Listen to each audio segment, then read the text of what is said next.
Hi everyone, this is Jim. Welcome to this Blitz Chess postmortem video. It's a postmortem of my Blitz Chess game number 81 where I played d4 and my opponent played the famous Benko gambit. So let's check it out. d4, knight f6, c4.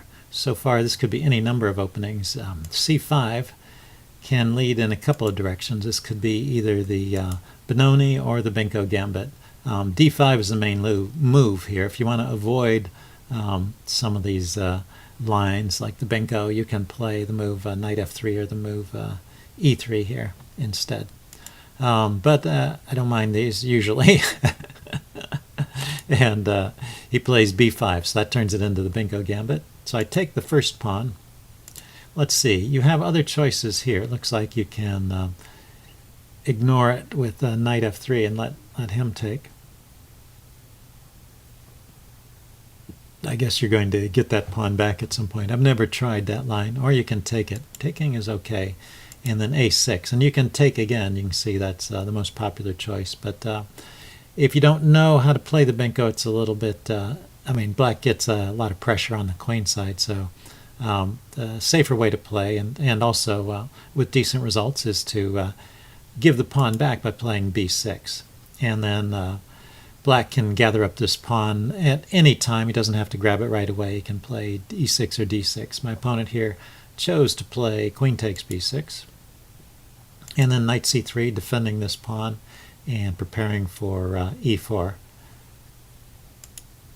Knight f3. Let's see. So yeah, I'm sorry. Let's step forward. Takes, push, queen takes, knight c3, d6, just setting up his pawn structure that he wants. He's going to later push e6 and undermine this. And then knight f3 could be played, or e4. I think the order, I don't know if it matters too much there. I played knight f3 first and then e4, and we're into pretty much the main line here. Now my opponent played knight bd7, I guess bishop g7 right away. A little more common, but is okay. And then I played bishop e2, which is one of the moves there. And so far so good, and we're just getting out of the opening book with queen c2. It looks like knight d2 could have been played here, and could have been played here instead of bishop e2. And there's this idea of the knight going to d2 and then to c4, very characteristic of this opening, hitting the queen on b6. So that's a way to play it. I played queen c2 first, and we're pretty much out of the opening book. So let's look at the notation. We're doing okay along here, and the computer prefers white up until this point, and I make a mistake here, and so I wanted to look at a couple other lines with you. I wasn't sure. It's just hard to judge whether it's good to take that pawn or not. He's going to take back with a pawn, and he gets a massive pawns in the center, and the question is, are those pawns going to be strong or weak? And the computer thinks it's good to take. He takes back, and then you follow up with this move bishop c4. So this is probably the key move. If you look at it in this position, if you don't think of the idea bishop c4, it's hard to tell how you're going to stop those onrushing pawns from becoming a dominant force. So that's why this kind of position is a little bit hard to judge for me. But if you look ahead a few moves and you notice bishop c4, this puts a pretty good clamp on the center with just piece pressure. Well, combined with this pawn on e4 and the pieces you have covering the d5 square, it looks like this d5 push is prevented. And you're also attacking the e6 pawn. So black can defend, and you get a position like this where you have more pressure by putting the rook on the d file, more pressure against the backwards d pawn, and also still preventing d5 from being played.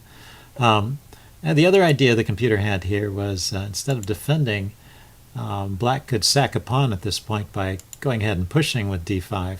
You take it, and instead of taking back, actually taking back is a disaster, which it's important to notice the tactics here. He takes, you take, and if he keeps taking, because he doesn't want to just give up, you take here, and now that's a check, and you're forking the king and the rook. So not good to take.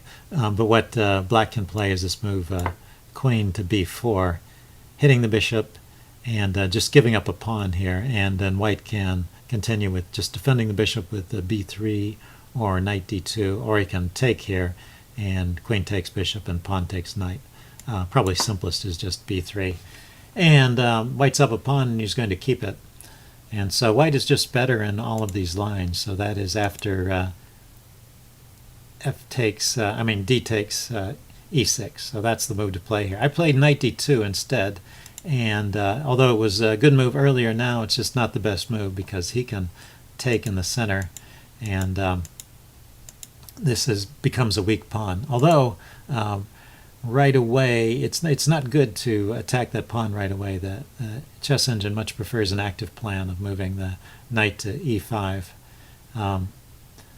So it's interesting. So it thinks after here, since I can successfully defend this d pawn,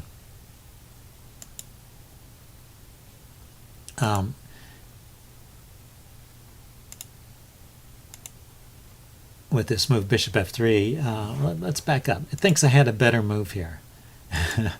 So black's move attacking my pawn makes some sense. I counterattack his queen as queen moves, and now it thinks I should continue the counterattack with the move bishop to f4, and that just attacks this pawn. And let's see, I don't think he has a good way to defend it. If we look at how it might play out, knight e5, yeah, blocking the bishop, then I take, and we get this exchange, and then the bishop goes to c4 and defends it in this direction where it's more actively placed because I'm threatening to push and put some pressure on the f pawn and the f7 square. So he'll probably have to blockade this pawn. And so the computer thinks this position is favorable for white. And let's I switched the revolves. Let's move this up. Yeah. So what I played in the game was bishop f3. And defending the pawn, and now computer likes black again. So don't just passively defend, attack when you can. That's the moral there. So, but I can defend this pawn, and it's an even game with maybe a little edge for black, but not a big one, and definitely still playable right up until this mistake here. So there's a number of choices I can play. Now he just played the move bishop c8, and obviously he's threatening bishop f4, skewering my queen and my rook, and I noticed that.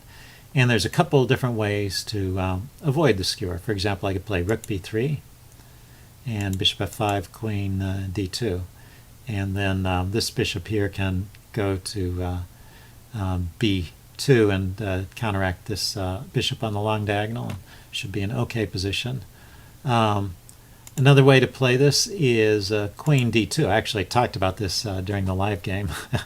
I didn't like it because I thought it was blocking in the bishop, but it's okay too. The rook is going to go to b3 again. We sort of transpose into the other position, and the bishop will develop to the b2 square. So either of those would have been fine. There's actually the best way to defend, according to the chess engine, is a move I didn't think of at all. I had noticed that if he plays bishop f4, I can't play bishop to... if he plays bishop f5, I can't play bishop e4, which is sometimes a way to defend because his rook is also covering the e4 square as well as his bishop, so I would just lose a piece there. But there's this clever idea of moving the bishop to e2, so when he plays bishop f5, you can move it up to d3 and counteract the skewer that way. So any of those would have been okay, and the game would have continued. I played queen a4, and this just loses the exchange because what I didn't realize is at this point my rook is attacked and it has no squares it can go to. These two squares are covered by the dark squared bishop, and here it's subject to the skewer bishop to c2. Although that would have been the best move, or just moving the bishop out of the way and giving up the pawn. So bishop to b2, I think, was another option the computer gave. I played bishop d2, and so I'm losing the exchange this way, but I tried to get tricky and counterattack the queen, and this fails horribly. He could just simply move his queen aside and defend his bishop. So, for example, he could play this move.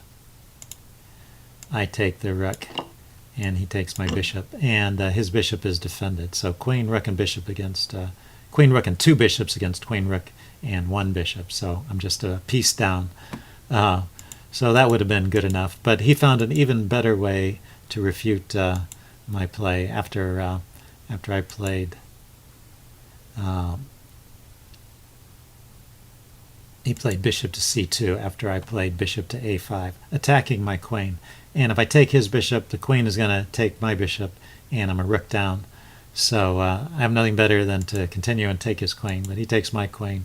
And then I realize, well, I can't go ahead and take the rook because he takes my rook, and then this rook will checkmate me.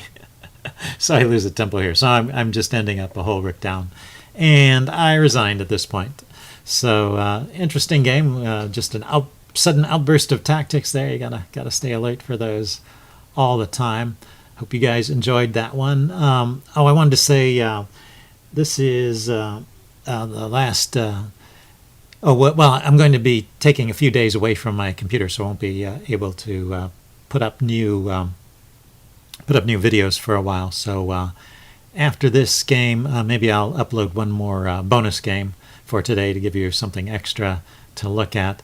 And then there won't be any activity for a while. But in a few days, I will be back and uploading again as usual.